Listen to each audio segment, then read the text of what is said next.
First of all, though, Mary Kay, your interview with Greedy, you put the story up last week at cleveland.com/Browns. I'm just curious what you came away with, or what kind of came away for you after you talked to Greedy. One of the biggest takeaways was just how kind of hurtful that was for him to be fighting off, kind of depression, fighting off the stress of this shoulder that just wasn't firing. Every 2 weeks, he's going in, getting these needles put in there, and the muscle just wasn't firing. And then to have people questioning whether or not this was actually a real injury. And did he have heart? Did he really want to have to play football anymore? And it was just so weird because I was getting those kinds of questions. People were emailing me that every week, he doesn't really want to play. He doesn't want this. So I can only imagine how hard it must have been for him. And I think it was almost cathartic for him to have an opportunity to share his story and to let people know what this first 6 months was like for him. And here's the cool thing about it. The day after I interviewed him, he was going in for that moment of truth to get those needles put back in the shoulder, another one of those EMG tests to see if the muscle would fire for the first time. And it did. The muscle fired, and he was so excited about it. As you guys saw, he tweeted, Greedy's back. And I was kind of hoping that would happen after I wrote my story. But anyways, so good for him. Good for the Browns. He's just one of those kind of guys that you really pull for because not only is he a great player, but he's a really good guy. Ellis, we're going to talk about that secondary now. We're going to talk about the corners and the safeties and how the Browns can approach this thing now that we have a little clarity on Greedy Williams. So when you look at this cornerback position, how do you judge it, and how do you judge it now that we know that Greedy will at least be a part of it? It's a really tough evaluation. We know that Greedy will now be a part of it, but then that also just opens the door to more unknowns, right? Greedy deserves and should be out there as the number 2 corner. That's probably not in question, but it's about his performance on the field, right? And a front office, a smart one, which the Browns have, and Andrew Berry and everyone under him has contingency plans built in, right?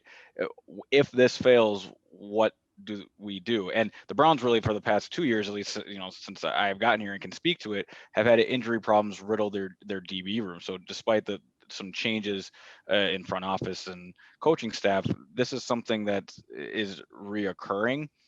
And then that doesn't mention, I just spent 3 minutes talking about one corner there, and we haven't gotten to the number 2 corner, a number 4 corner, a slot, and a guy where Terrence Mitchell was a year ago. Then he ended up becoming number 2 corner. Kevin Johnson in and out of the lineup, MJ Stewart. It is a room in flux, but at the same time, a room not that far away from being average, if not above average. It's fascinating to me, and a lot is going to depend on how this breaks in free agency and how they handle their in-house talent. But it is the first step in a long road to figuring out what Greedy Williams is and what that number 2 corner spot is. And once you get that solidified, then it's a trickle-down effect, right? 3 and 4 take care of themselves. And then before you know it, perhaps the Browns have a above average secondary. This is probably one of the most interesting positions because it could go so many different ways. It could go status quo, where they bring guys back and just make a few adjustments here and there, or they could just go big, right? They could make a big trade. They could sign there aren't a ton of huge names out there in free agency unless you're going after a guy like a Richard Sherman. I saw Justin Simmons. That's obviously safety, just got franchised as we're recording this on Friday. But they could go big at that position, or they could go status quo. Mary Kay, when you kind of look at it, which way do you think they're leaning right now? Well, the first thing that I think we need to discuss, and really Ellis hit upon this, is the truth of the matter is they cannot 100% put all their eggs in that Greedy Williams basket as being the starting cornerback for the 16 games of 2021. He told me right now he is 60%, and that's great. I'm so happy for him that the muscle fired. So he's 60% right now. The other thing he said that I thought was interesting is that doctors told him it will get to 85% or 95%. It's not coming back to 100%. That is significant.